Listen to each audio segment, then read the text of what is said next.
The chamber was vast, circular, a cathedral of steel and arrogance. The vaulted walls of the imperial hall of conquest shimmered with banners depicting centuries of alien victories, planets stripped, cultures bent, rebellions extinguished. On the dais in the center, beneath a cold cone of light, stood the image they all had come to see, the human woman general, her hair cut short, her face marked by that infuriating calm that no executioner's hand had been able to wipe away. The projection looped endlessly, as though repetition itself could prove the deed was done. 1,000 alien dignitaries murmured in satisfaction. The chamber master, a tall insectoid with glassy black eyes, spread his mantis-like arms and declared in his brittle voice, "Behold the fall of the human predator. Let this recording stand for eternity. The Empire has broken the woman they called general." Polite applause rippled like dry rain. The gathered species were varied, scaled, feathered, gelatinous, furred, but their mockery was uniform. A broad, tusked senator from the Vrogan Confederacy barked laughter that echoed off the dome. Look at her expression. No screaming, no begging. She looks as if she were waiting for a waiter to bring soup. Pathetic camouflage. Humans always pretend courage when death sniffs their neck. Others joined. A Keth noble, shimmering in her crystalline gown, tilted her translucent head and said, "They even buried her with her animal." Such primitive attachment. Who keeps a quadruped for companionship? Filth. Did you see it lick her hand in the cell? Unsanitary. Unsanitary, echoed 3 different throats from the Threnny delegation, whose bodies resembled piles of breathing coral. The laughter swelled, but beneath it, threads of unease trembled. Even the mocking dignitaries could not help but notice that faint smile on the general's face as she had been led to her death. Not a defiant grin, not the trembling mask of terror, but something smaller, quieter. A smile that looked like someone listening to music only they could hear. Admiral Threx, who had commanded the firing squad, knew this too well.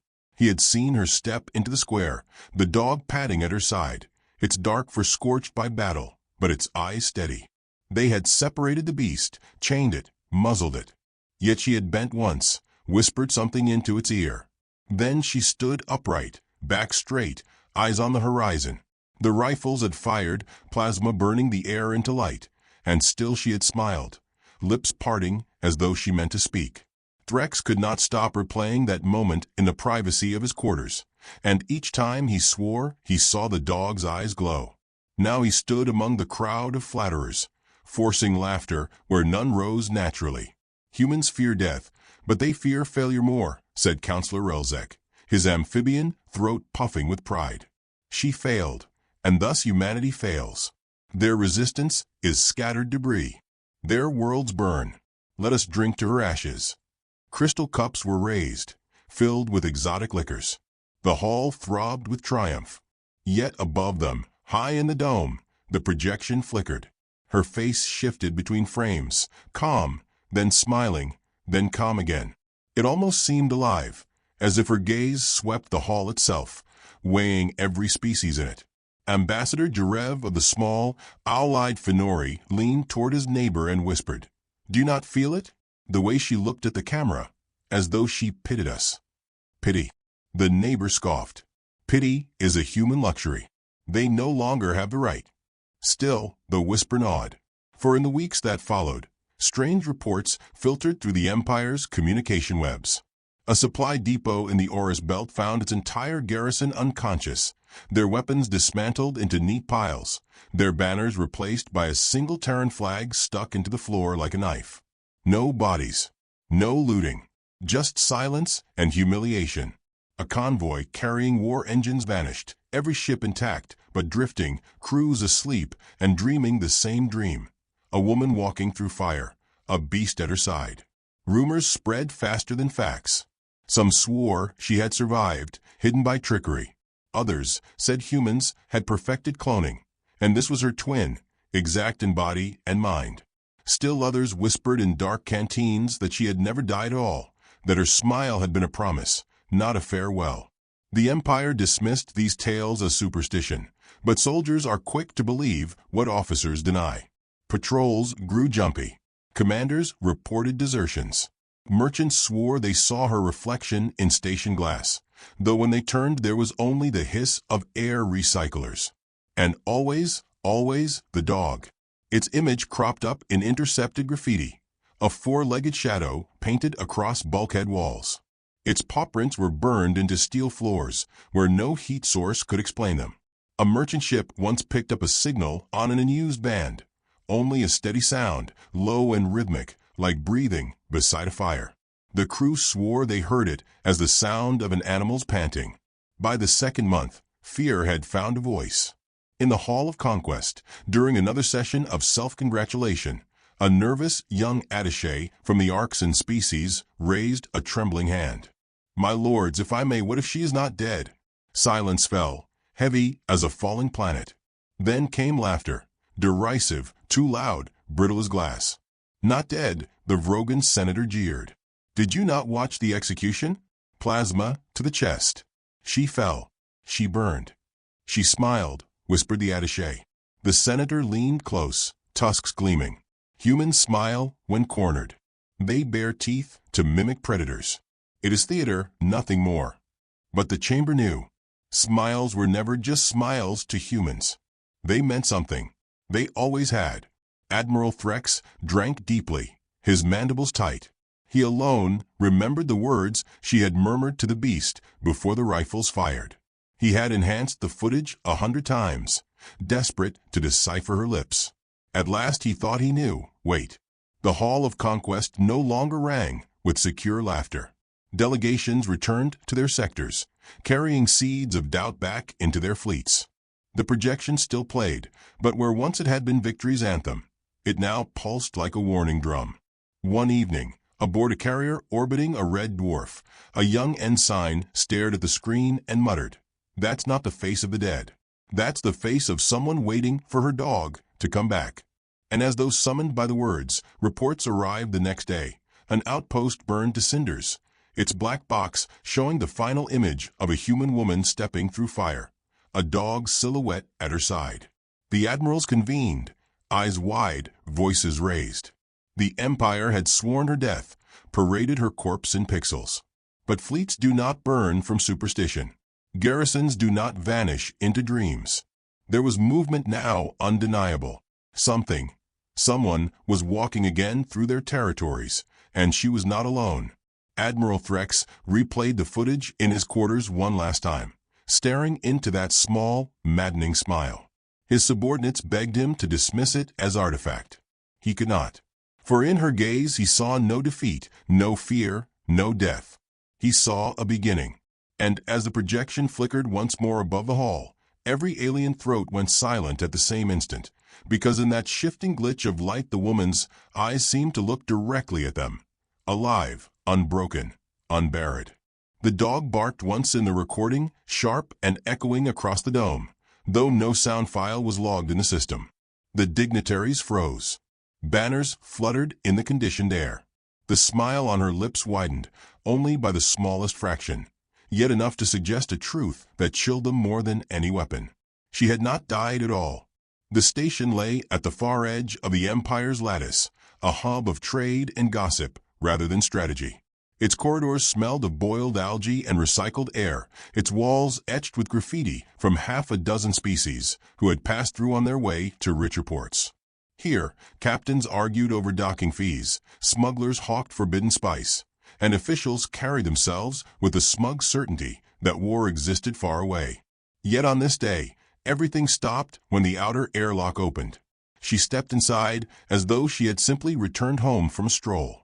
The woman was clad in simple fatigues, dark fabric scarred from use, but neat, every fold speaking of discipline. Dust clung to her boots, though no desert world orbited near.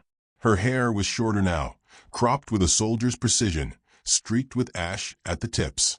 At her side patted the dog, silent, watchful, its paws soundless on the steel.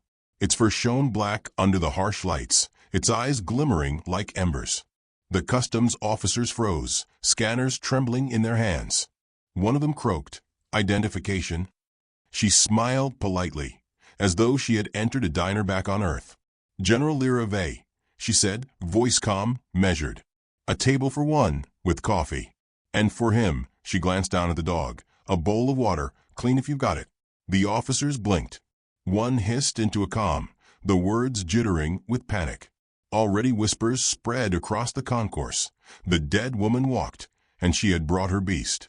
Merchants abandoned their stalls, scuttling into shadows.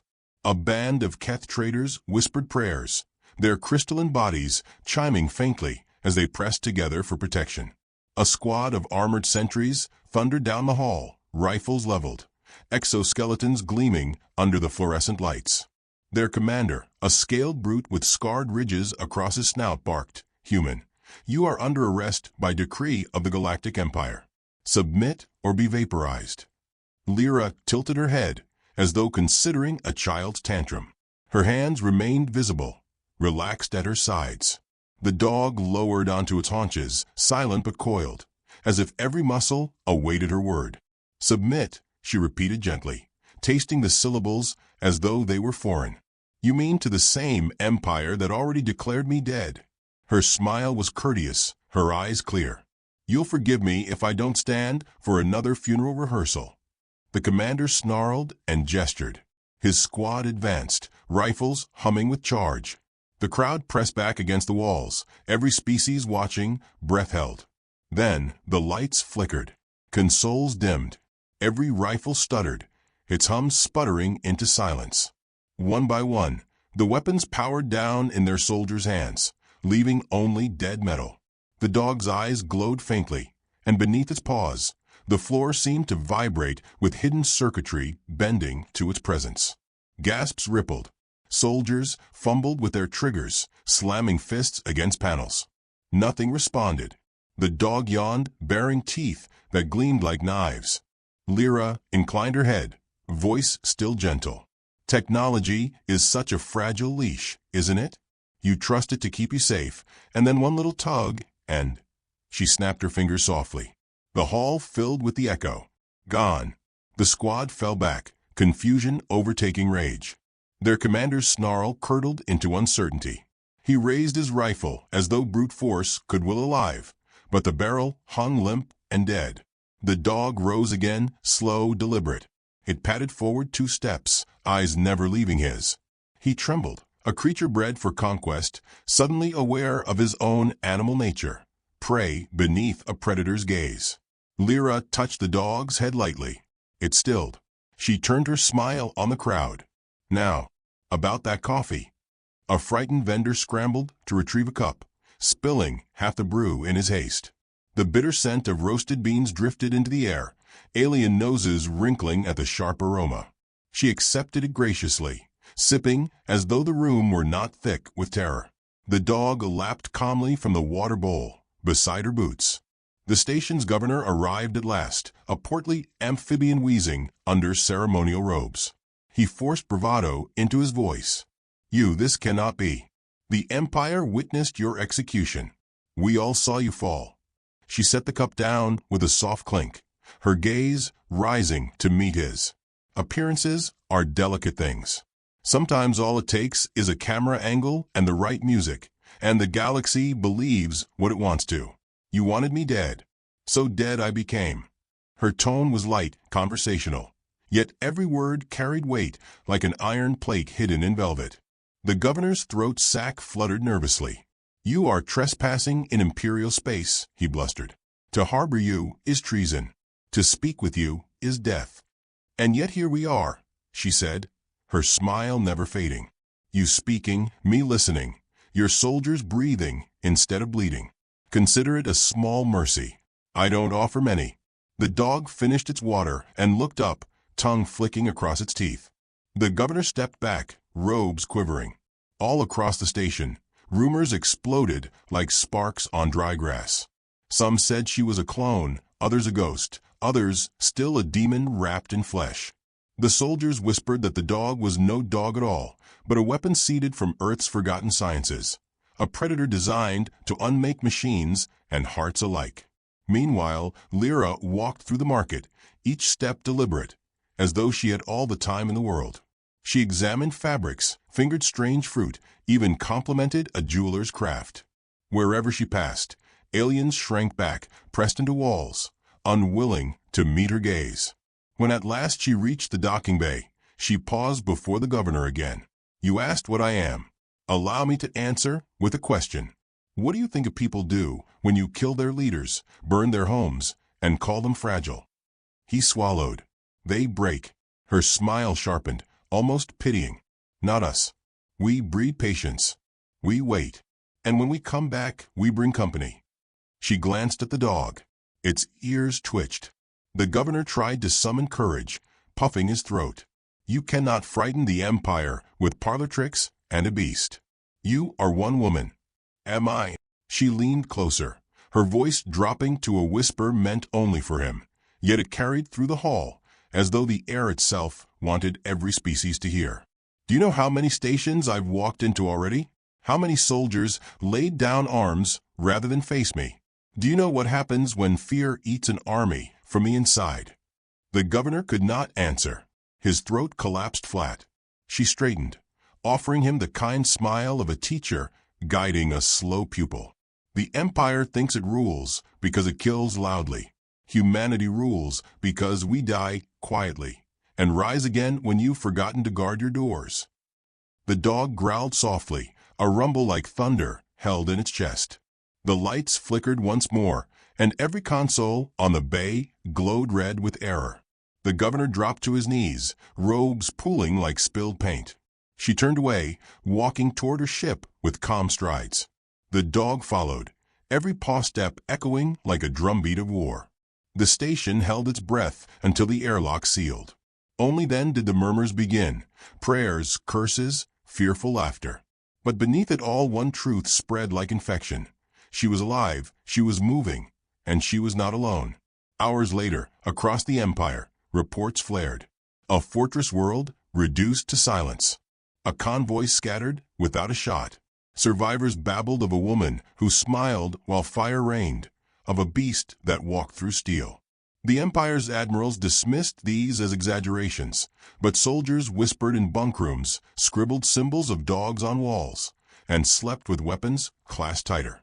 In the governor's office, silence lingered. He replayed the footage of her walk through the market, her hand brushing over fruit, her smile warm as summer. Yet, in every frame, the dog's eyes glowed not with hunger or loyalty, but with something deeper, something ancient. When the final image froze, her turning her head slightly, as though glancing back at the camera, the governor realized the smile was not for him. It was for the empire entire, a promise, a warning. Far away, in the dark corridors of a warship, Admiral Threx reviewed the same footage. He saw again what he had seen on the day of her supposed execution. Calm, patience, inevitability. But now it was worse, because she was no longer alone in memory. The dog at her side was real, breathing, watching. And in the silence after the recording ended, Threx whispered the words he dared not speak before. "She's hunting us." The Empire's admirals convened in orbit above Veron Prime, a fortress world ringed by defense satellites and cloaked in the confidence of centuries of dominance. Their war council chambers shimmered with holograms of star maps, routes traced in blue fire, and blinking warnings that multiplied by the hour. Reports from the outer sectors stacked like debris from a storm, outposts gutted without warning, fleets scattered without casualties, soldiers abandoning positions at the mere rumor of her name. Every report bore the same haunting signature, a woman walking through fire with a beast at her side. Admiral Threx stood among them, his mandibles twitching. He had tried to warn them, but arrogance was an empire's lifeblood. They dismissed his unease, mocked him for clinging to superstition. Now, confronted with collapse, they turned their many eyes toward him with desperate hunger, as if his fear had fermented into prophecy. "She is one woman," barked a Keth commander, crystalline body glowing under the chamber's light. "One. If she burns fleets, it is because you let her. Stop shivering like prey and start hunting." "Hunting." Threx rasped. "Do you not see? She leaves survivors. Every time. She does not strike to destroy, but to spread. Fear is her weapon, and you are already bleeding from it." The chamber buzzed with denial, yet no one could erase the tremor in their limbs, the darting of their eyes. For they all knew that the human general was not fighting battles. She was conducting theater. Each strike was staged for maximum rumor, every survivor chosen for their loose tongue. Across the galaxy, those survivors told stories that twisted with retelling. Some claimed her dog devoured plasma bolts. Others swore it could walk through walls. A few whispered it spoke in a human voice when no one listened. Soldiers repeated these tales not because they believed them, but because belief had become irrelevant. Fear did not need proof. The general herself moved like a shadow of inevitability. On the mining moon of Arethel, she walked into the control tower while alarms blared. The guards aimed rifles, but the dog's gaze froze them in place. She strode to the comm console, broadcast her voice across the sector. Tell them Lyra Vey thanks them for their service. Tell them to rest. They'll need it. When the transmission ended, she was gone, the tower untouched save for a cup of half-drunk coffee still steaming. The Empire doubled its patrols, fortified its borders, executed any soldier who dared whisper her name. None of it mattered. Their ships still vanished into silence, their officers still defected, their colonies still reported a woman who smiled and passed through fire. At last, the Council authorized a grand armada. 500 ships, armored with the finest steel, armed with weapons that had cracked planets. Their target, a convoy of refugee craft drifting near the Rhina Nebula, a pathetic flotilla of shuttles and freighters. Imperial intelligence declared it a smuggler's trick, hiding supplies for insurgents. Admirals argued over who would earn the glory of annihilating it. Threx alone saw the bait glimmering like meat on a hook. Do not, he urged. She wants you to gather. She wants the armada in one place. Cowardice, sneered the crystalline Keth. History rewards boldness. They launched the fleet. The convoy hung motionless in the nebula's violet haze, ships patched with desperation, their hulls scarred but intact. Women, children, and the old filled the passenger bays, faces pale with hunger. The armada swept around them, a wall of iron teeth. Loudspeakers demanded surrender. Engines of war hummed. Targeting arrays painted the helpless ships. Then silence. Every console flickered. Every comm went dead. Every weapon froze, charged but inert. The nebula swelled with static light, a pulse that rippled through steel and bone alike. From the darkness emerged a single vessel, human-built, scarred but graceful. Its lights glowed pale blue, like a watchful eye. On its hull was painted the outline of a dog. The armada scrambled to recover, commands shouted, orders collapsing into noise. On the flagship, the crystalline Keth screamed for fire, but his weapons crew shook their heads. Nothing responded. Across 500 ships, systems failed, engines choked, comms spat only static. Panic roared louder than discipline. And then she appeared. A transmission lit every screen, not requested, but imposed. The human general sat in a chair of plain steel, fatigue still dusted, dog at her feet. She looked directly into the camera, as if she could see every eye that met hers. Her smile was small, patient, merciless. "Good evening," she said softly, voice carrying into every cabin, every chamber. "I hear you've been looking for me.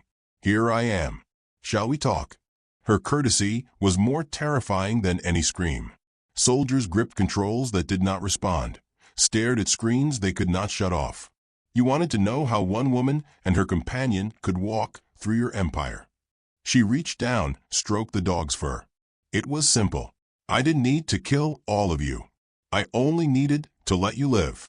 Fear breeds faster than corpses, and fear obeys me.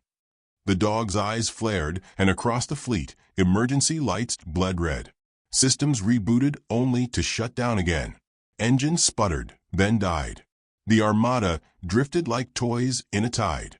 You think humans fragile, she continued, that we break when crushed. But you never understood. We do not break.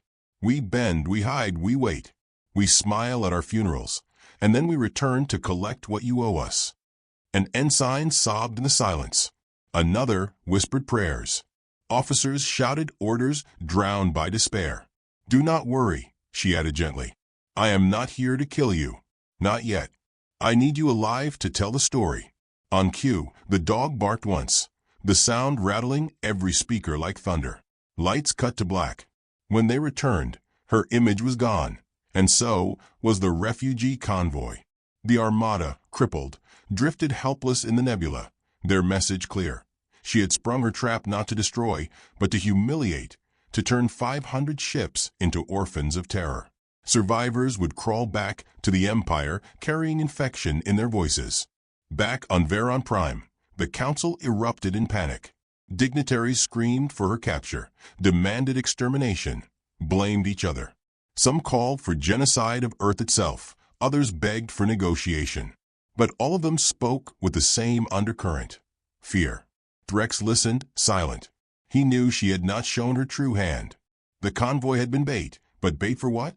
What greater design lurked behind the patience in her smile? In the barracks, soldiers painted symbols of dogs on their armor, not as loyalty, but as superstition.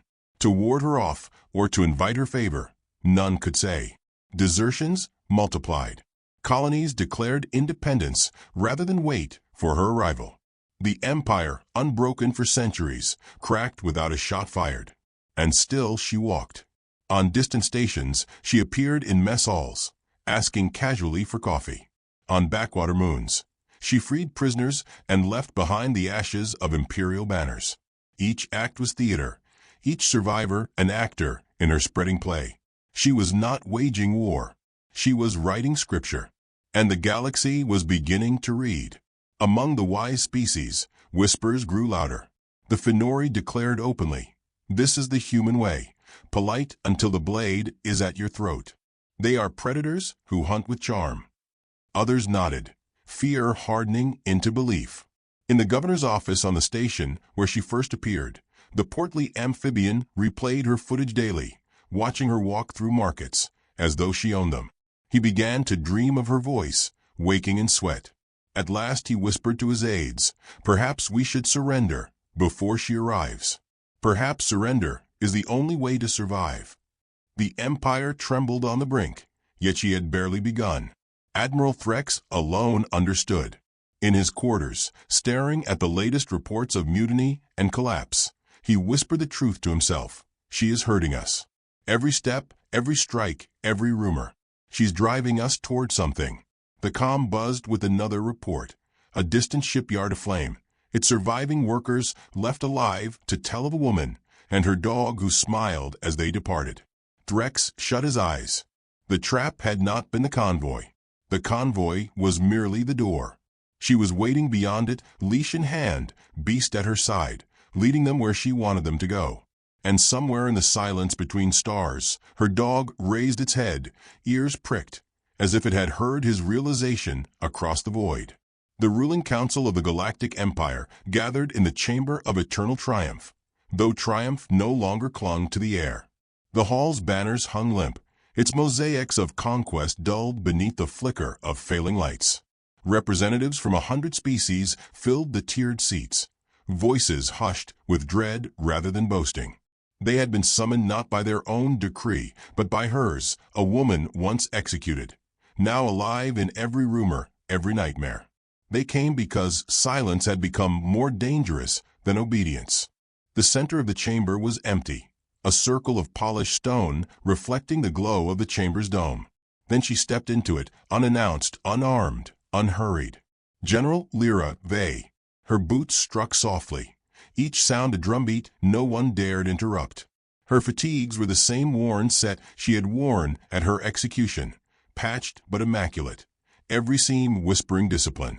Her dog patted at her side, silent shadow, eyes glimmering like twin embers. Gasps scattered through the hall, like wind through dry grass. Some counselors rose in outrage, others collapsed back into their seats. Admiral Threx stood rigid at his post, mandibles tight, heart hammering with the inevitability he had long dreaded. Lyra's eyes swept the assembly, not hurried, not searching. She looked at them the way a teacher might look upon unruly students, weary but expectant. Then she smiled, faint as dawn. "Thank you for coming," she said, her voice calm, warm, resonant. "I wasn't sure if you would find the courage, but here you are. I suppose even empires can be trained. The word stung, yet none dared answer. She gestured, and a projection bloomed above her. Images of the Armada drifting helpless in the Rhine Nebula. 500 ships rendered toys. Another flick of her hand, and the screen shifted to burned banners, abandoned garrisons, defected colonies. Each image was not triumph, but humiliation. She let them linger long enough for every species to feel the weight. You called me fragile, she said softly. You called my people weak. You laughed when you killed me, or thought you had. You cheered at my funeral, toasted my ashes, mocked the creature at my side. Her hand dropped to the dog's head, stroking once. And yet here we are, alive, standing, smiling. A counselor, desperate to reclaim authority, leapt to his feet.